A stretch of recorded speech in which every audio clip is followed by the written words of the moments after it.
Americans are known for their ingenuity in all sorts of different things, whether it's mechanical, think of agricultural in the beginning of our country. Recently, it's in technology, recently being the last several decades. One of the areas you don't think of too often as being American ingenuity is our vocabulary, the ability to come up with new words. You hear some new word, one of your kids or grandkids may say something and you say, what?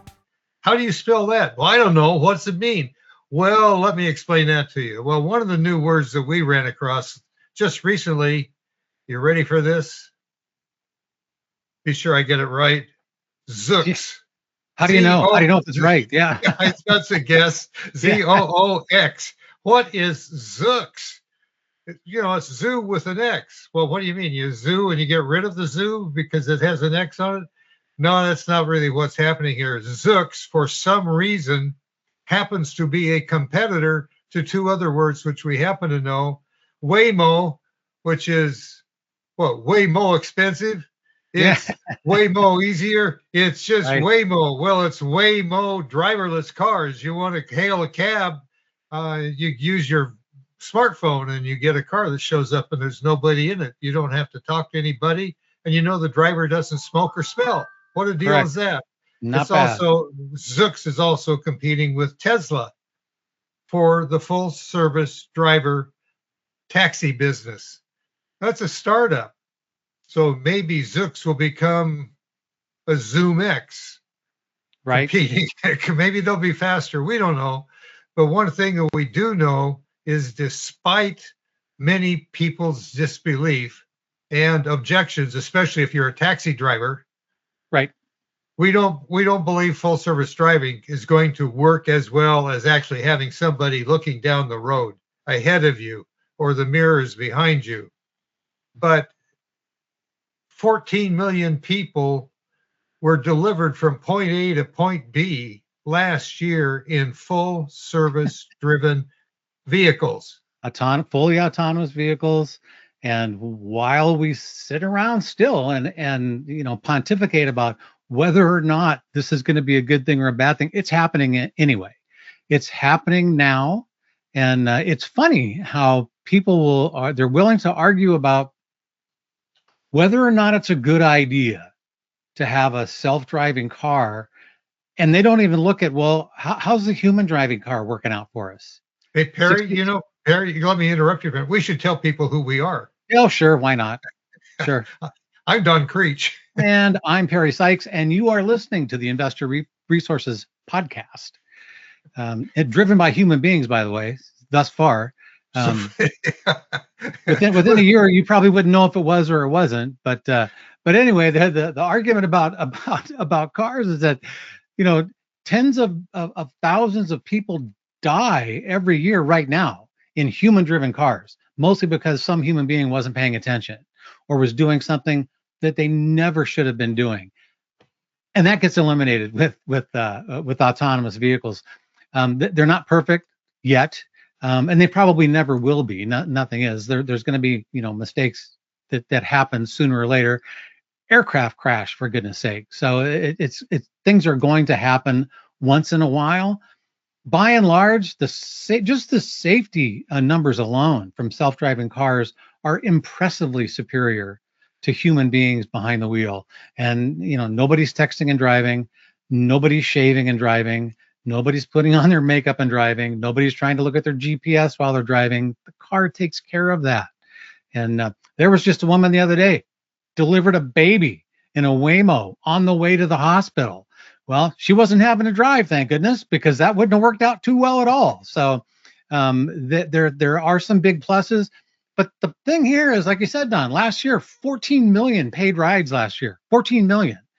They're rolling out coast to coast across the country. This is happening now.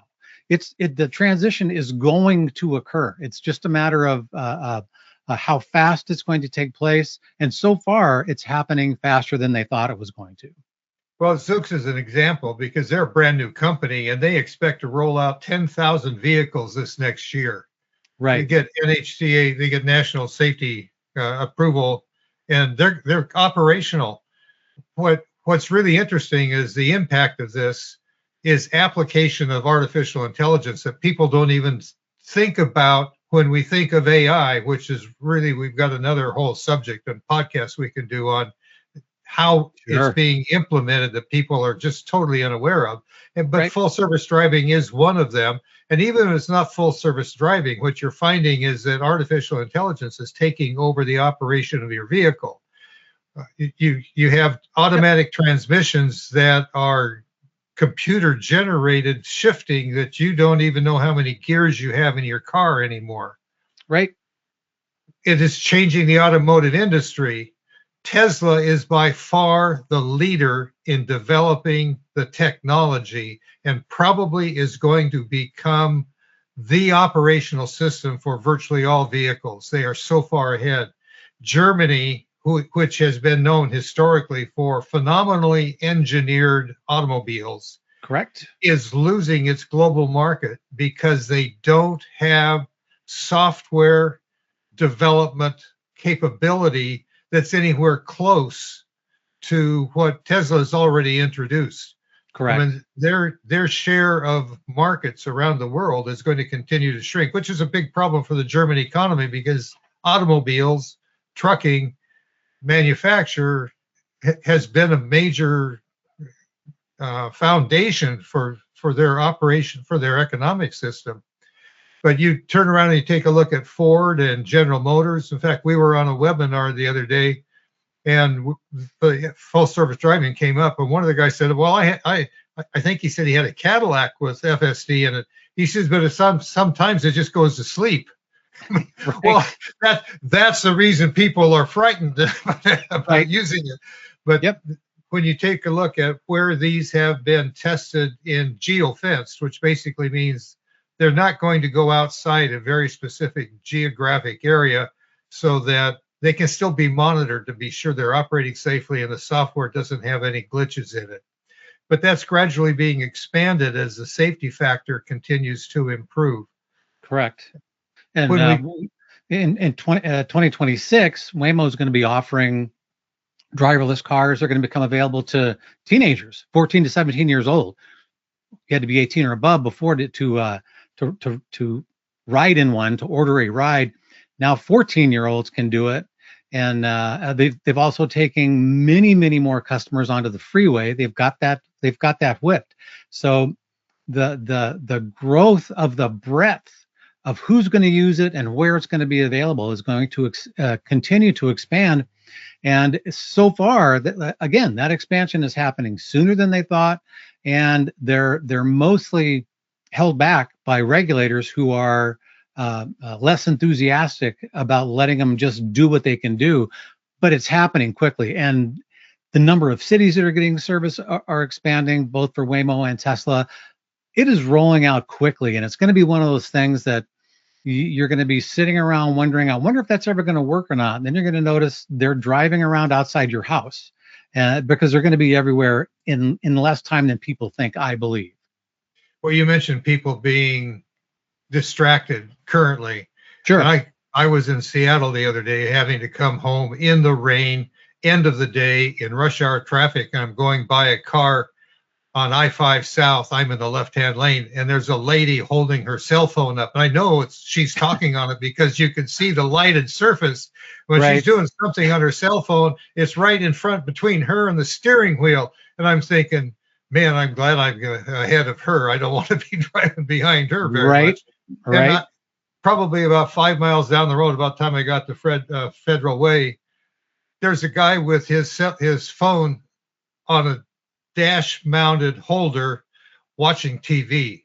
Nice. These are not new enough to have been self-driving vehicles. These are people who are driving a traditional vehicle, and they are not distracted at all, are they? Right. And you're wondering, in bad weather and almost dark, how do they survive? Well, one of the things that we know from the statistics is that the improvement of FSD and the application or the adoption by the public, which is happening faster than most people realize, is going to eventually show up in reduced auto insurance and health insurance premiums because we will be saving what, millions of lives a year from less auto accidents? If things continue the same way they are, yeah. If 65,000 people usually are killed in automobile accidents every year, that number drops almost to zero. I mean, it really is close to zero, because not only do the autonomous vehicles see everything that's happening around them, they actively talk to each other. So there's no big miscommunication of, well, I thought I signaled left, but I signaled right. They're in communication. They like they said, they flock like birds. They flock together. And if you've watched birds, I've never seen a giant out of control bird collision. So that doesn't tend to happen. They all flow together pretty well.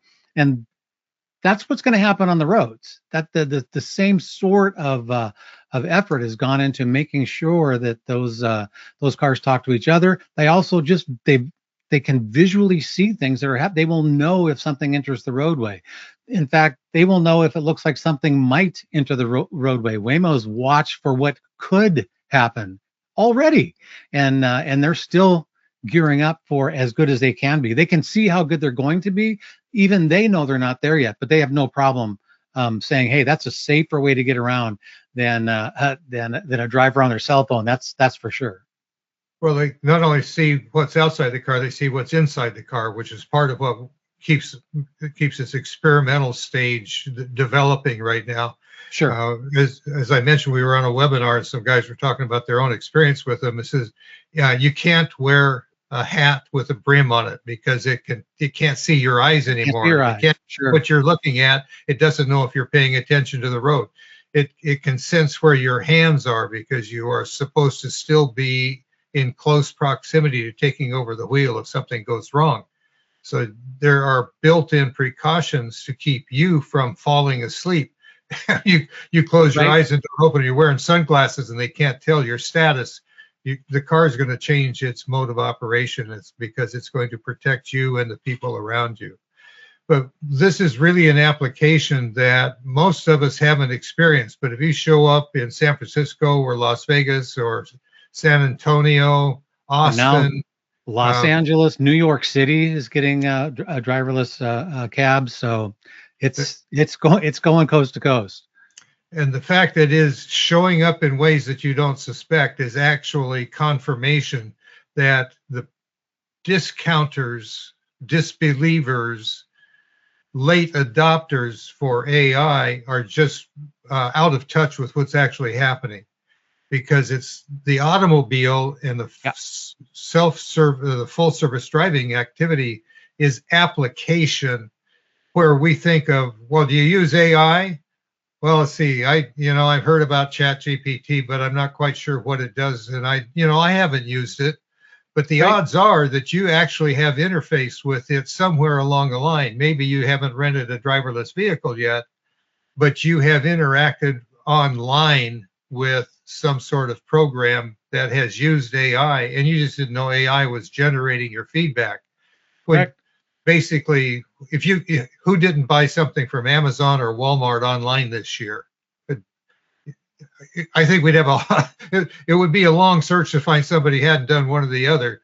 And that's a very short list. Yeah. AI is generating responses to your inquiry, and it's already lining up what are the alternatives. If you don't like that, what else might you buy? And if you do like that, what else might you buy? And where are we in terms of being ready to ship it as soon as you punch the button, say, got it, send it to me, here's my card number, it's already on its way. When I look at the number of boxes that show up on our front doorstep, and you too, Perry, however, you make a lot of trips to Costco, you're your own delivery program. I got to share the wealth, so yeah.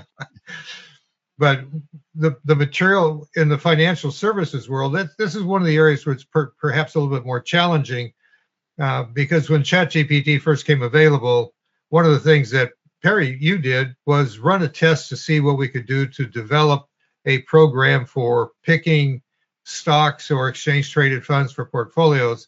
Sure. And the response was, this is too chaotic. The data doesn't make any sense. This really is not possible. Well, we already knew that part. Yeah. So it is possible to improve the search for investment decisions if you know how to write the program and modify the parameters under which it's going to search. Well, we know firms that are using it to help facilitate getting to a decision, but AI isn't actually making the decisions. Now, if you go to social media, they'll make you think that AI is making the decision for you, but they're not. They're basically encouraging you to make irrational decisions that you haven't really thought out or double checked, sometimes triple checked, because ChatGPT and the other AI services are not perfect. So even if you give it an investment related decision, you will get a response, but that response may be predicated on it has been following your online behavior and investing, and it's going to give you something you want to hear rather than an objective answer for what you're looking for. Absolutely. It's far from flawless. You can get completely erroneous information out of AI still, and that's going to be a matter of a function of time and how long it's been performing a given function. Once it knows how to turn a light off and on, it'll never make a mistake turning a light off and on again. And as soon as it gets better at all these other functions, it will never forget every mistake it's ever made, and it will never make those mistakes again. And so it's self-improving. It writes much of its own code now. Someone still has to tell it what to do and then verify it did it correctly. And that will all change in the future too. Right now, it's important to stay on top of that. And it's not time to turn over the reins yet to AI completely, but it's coming quickly, and it's advancing in a very broad number of areas, and it's actually doing a very, very effective job in increasing the capacity of what humans can do at this point. And we'll deal with that point when it gets better than we are at everything. We'll deal with that when we get there. So this is disinflationary. It's Completely. going to bring the cost of operations down. Some of that's in changing labor for automation, but the labor that gets replaced typically gets retrained, and it requires higher level skilled people to do the supervisory work of double checking to be sure that the AI components haven't made an internal error and nobody knows it. Correct. There's still some double checking that has to go on. That actually leaves us hanging with a couple of issues that we haven't discussed that we talked about in our outline in the beginning. We're just going to have to do those on a separate podcast. If you like what you heard, share it with your friends, family, coworkers. There's a link here to subscribe. But stay tuned. We will be back shortly on our schedule with more comments on another subject. Have a great day.